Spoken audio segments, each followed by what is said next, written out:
Assalamualaikum warahmatullahi wabarakatuh. Kami dari kelompok 5 akan menyajikan materi tentang administrasi pendidikan atau sekolah dalam profesi kependidikan. Selamat menyaksikan. Assalamualaikum warahmatullahi wabarakatuh. Saya akan menjelaskan pengertian administrasi pendidikan. Kata administrasi secara harfiah dapat diartikan sebagai kegiatan atau usaha untuk membantu, melayani, mengarahkan, atau mengatur semua kegiatan di dalam mencapai suatu tujuan.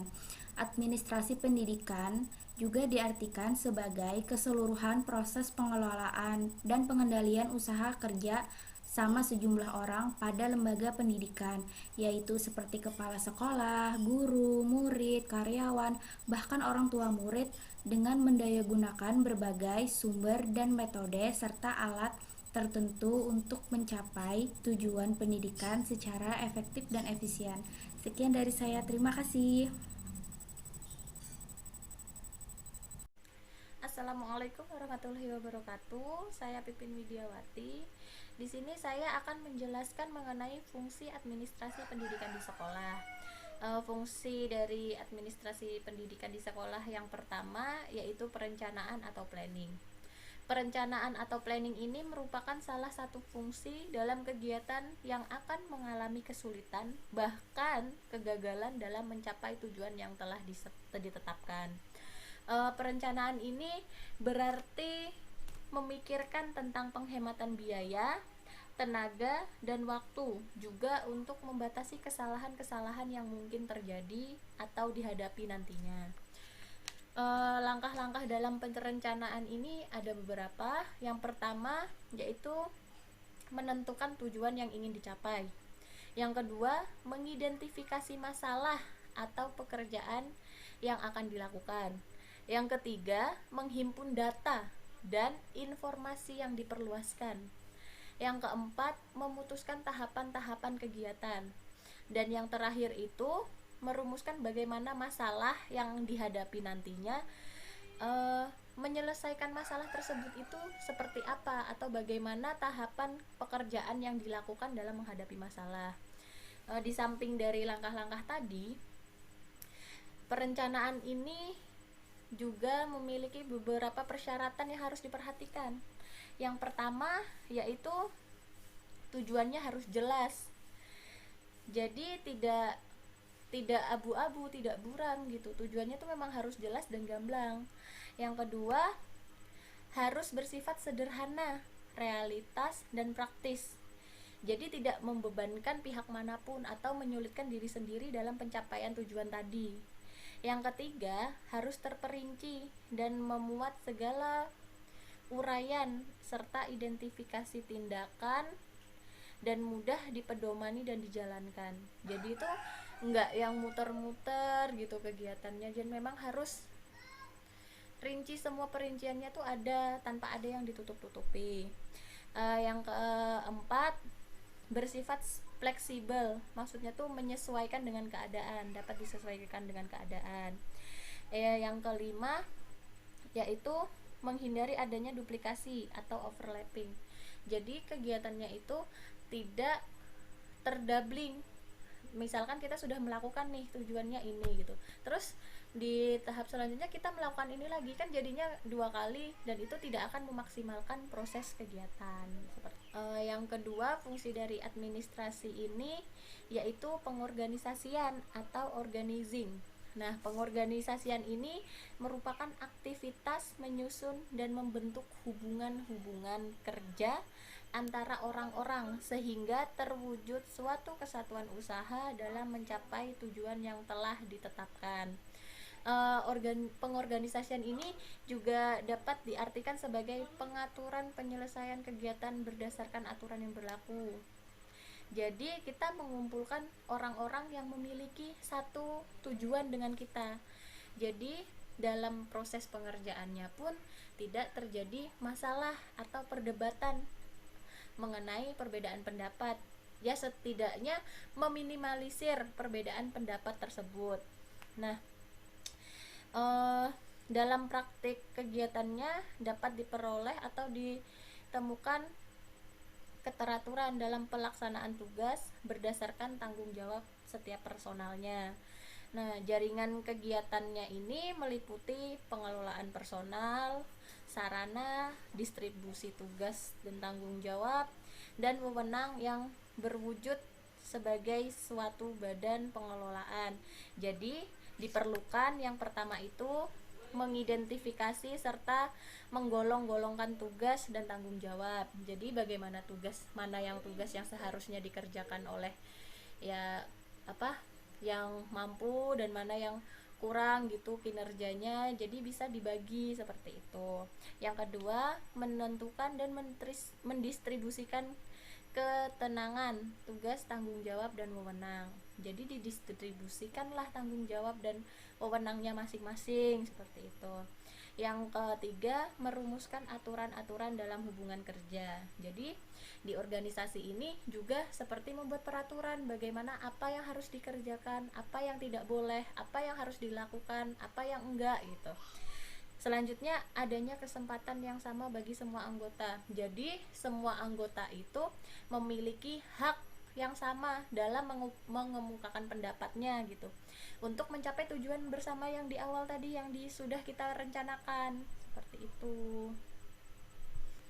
Selanjutnya yang ketiga, ada yang namanya koordinasi atau coordinating, yang artinya koordinasi ini adalah kegiatan yang dikerjakan oleh banyak pihak dari satu organisasi yang sederajat dan untuk mencapai tujuan bersama dengan kesepakatan masing-masing pihak agar tidak melakukan kesalahan dalam kerja, baik yang sifatnya mengganggu pihak satu maupun pihak yang lainnya seperti itu. Pengorganisasian ini juga dapat diartikan sebagai kegiatan membawa orang. Maksudnya membawa orang tuh kita mengajak orang yang satu pemikiran dengan kita untuk ikut mewujudkan tujuan yang sama, mencapai tujuan yang sama seperti itu. Terus mempersatukan metode, bahan, dan sumber lain ke arah hubungan kerja yang harmonis, saling melengkapi dan menunjang, menguatkan antara satu dan yang lainnya seperti itu. Kemudian fungsi administrasi pendidikan yang keempat yaitu komunikasi. Nah, komunikasi ini sering diartikan sebagai proses penyempurnaan informasi, ide, gagasan, pendapat, dan saran-saran bahkan kritik serta timbal balik dalam rangka melancarkan proses kerjasama.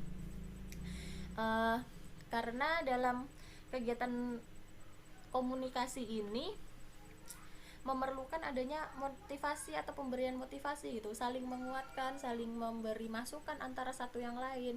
Dengan komunikasi ini mungkin fungsi-fungsi yang lain juga akan terjalankan gitu, karena tanpanya ada komunikasi nantinya akan ada yang namanya kesalahan gitu loh, mengurangi dan meminimalisir kesalahan. Dan karena pemberian motivasi ini, kita tuh hendaknya juga memperhatikan beberapa unsur seperti itu. Yang pertama itu adanya keinginan untuk berhasil. Kita sama-sama ingin mencapai tujuan di akhir gitu kan, sama-sama berhasil. Yang kedua, adanya kejelasan tentang apa yang hendak dikomunikasikan. Jadi jelas apa gitu, nggak melencang ke sana kemari, ingin mengomunikasikan apa.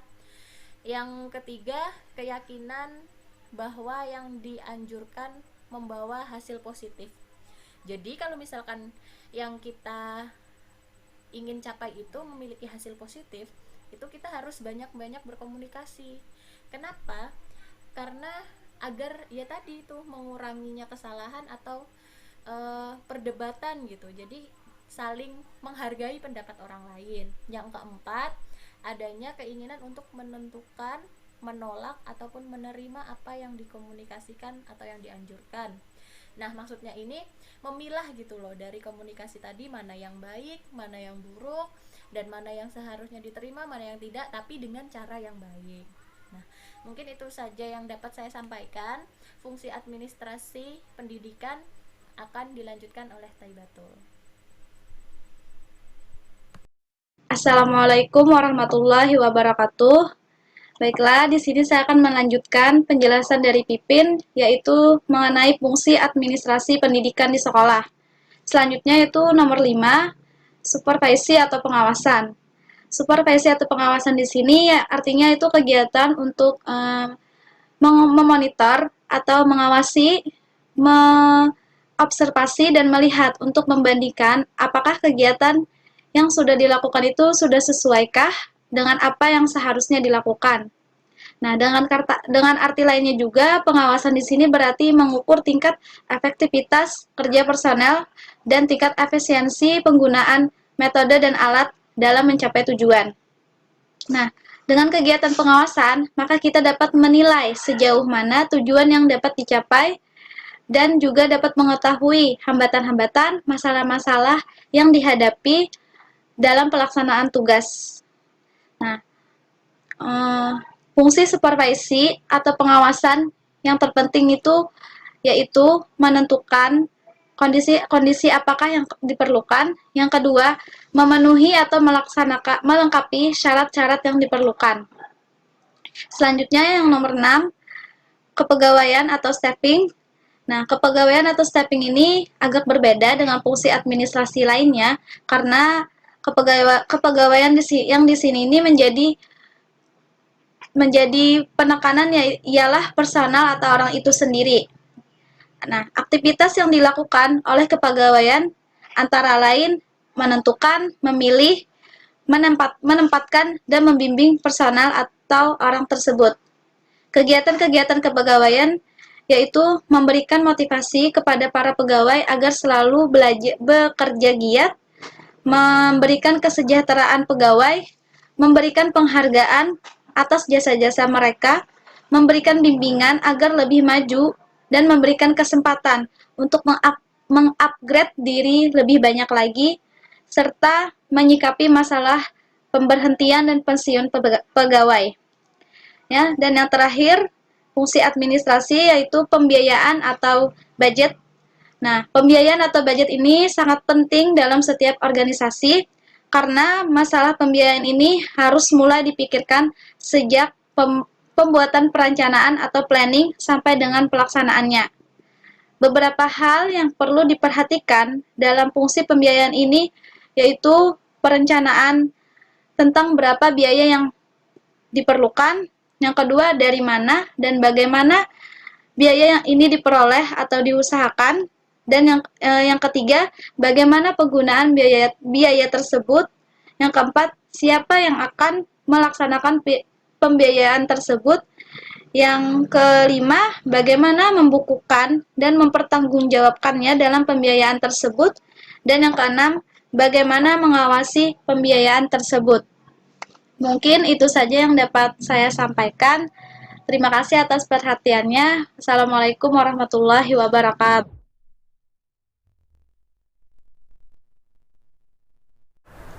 Assalamualaikum warahmatullahi wabarakatuh. Di sini saya akan melanjutkan materi yaitu kegiatan-kegiatan administrasi guru di sekolah. Adapun kegiatan-kegiatan administrasi guru di sekolah ini meliputi 7 pengelolaan. Yang pertama yaitu pengelolaan pengajaran. Nah, adapun kegiatan-kegiatan dari pengelolaan pelajaran ini yaitu pertama pembagian tugas, yang kedua menyusun program kerja, yang ketiga menyusun kalender sekolah, yang keempat pengaturan jadwal pelajaran, yang kelima menyusun rencana pembelajaran, yang keenam yaitu mengelola evaluasi belajar seperti UTS, UAS, dan UN, yang ketujuh yaitu membuat laporan kemajuan, dan yang kedelapan yaitu melakukan pembinaan terhadap guru. Selanjutnya yaitu ada pengelolaan kesiswaan. Adapun kegiatan-kegiatan dari pengelolaan siswa ini, yang pertama yaitu menerima siswa baru, yang kedua melakukan pengelompokan siswa dalam kelas, yang ketiga yaitu melakukan pencatatan kehadiran atau ketidakhadiran siswa, yang keempat yaitu pembinaan disiplin siswa, yang kelima yaitu pengelolaan mutasi siswa, yang keenam yaitu pembinaan OSIS. Selanjutnya yaitu pengelolaan personalia atau kepegawaian. Adapun pengelolaan personalia atau pegawaian ini, yang pertama yaitu perencanaan pegawai dan yang kedua pengembangan pegawai. Selanjutnya yaitu pengelolaan alat pelajaran. Adapun kegiatan-kegiatan dari pengelolaan alat pelajaran ini yaitu pertama perencanaan jenis dan jumlah alat, yang kedua yaitu pengadaan alat pelajaran, yang ketiga yaitu penyimpanan atau penggunaan alat pelajaran. Selanjutnya yaitu ada pengelolaan gedung beserta perlengkapannya. Kegiatan yang harus dilakukan dalam rangka pengelolaan gedung dan perlengkapannya ini yaitu pertama melakukan pemeliharaan dan pengaturan terhadap gedung sekolah. Yang kedua yaitu melakukan pencatatan dan inventarisasi terhadap semua perabotan yang ada di sekolah. Yang ketiga yaitu melakukan monitoring atau pengecekan terhadap barang yang ada di sekolah. Selanjutnya yaitu ada pengelolaan keuangan. Kegiatan pengaturan keuangan ini yaitu meliputi kegiatan perencanaan sumber keuangan. Yang kedua yaitu ada pengalokasian atau penganggaran. Yang ketiga yaitu pemanfaatan dan pembukuan. Yang keempat yaitu penyimpanan, pengawasan dan pertanggungjawaban. Yang ketujuh yaitu ada pengelolaan hubungan sekolah dengan masyarakat.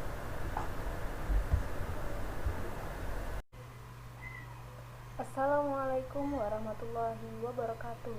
Di sini saya akan menjelaskan tentang peranan guru dalam sistem administrasi di sekolah.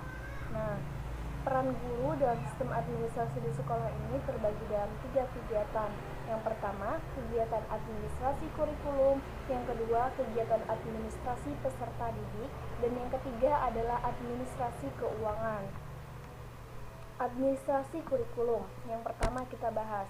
Administrasi kurikulum sendiri merupakan pusat dari semua kegiatan yang dapat melancarkan proses pembelajaran, dimulai dari bagaimana si murid dapat belajar dengan tenang, bagaimana guru dapat mengajar dengan teratur, bagaimana penggunaan alat atau media yang sesuai dan efektif serta efisien, kemudian bagaimana penggunaan waktu yang tepat. Oleh karena itu, di dalam kegiatan administrasi kurikulum tadi, guru berperan sangat penting.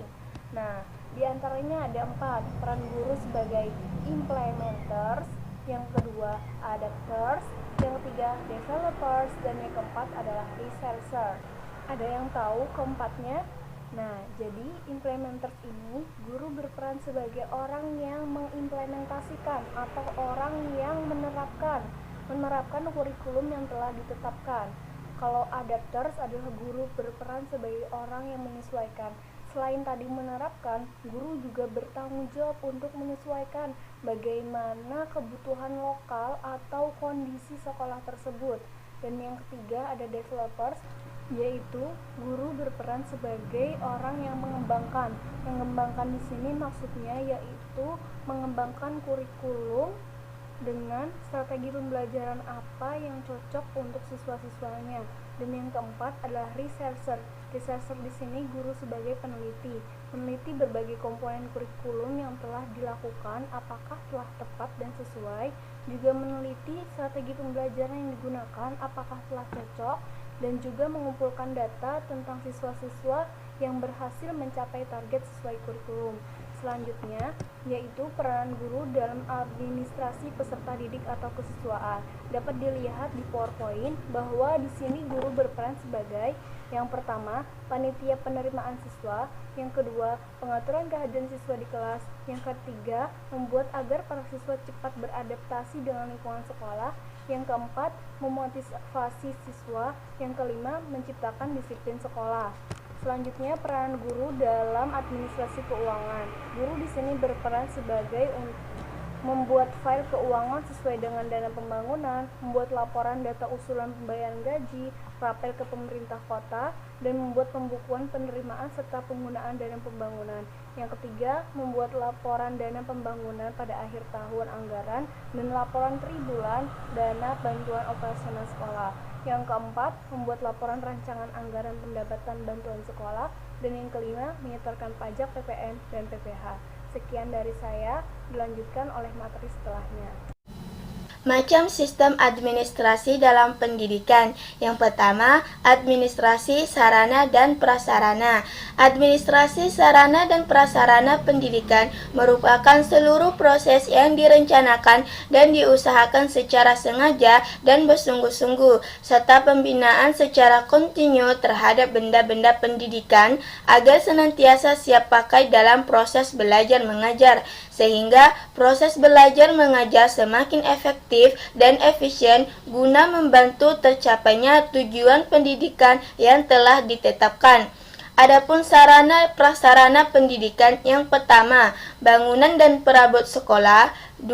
Alat pelajaran yang terdiri dari buku, alat peraga laboratorium.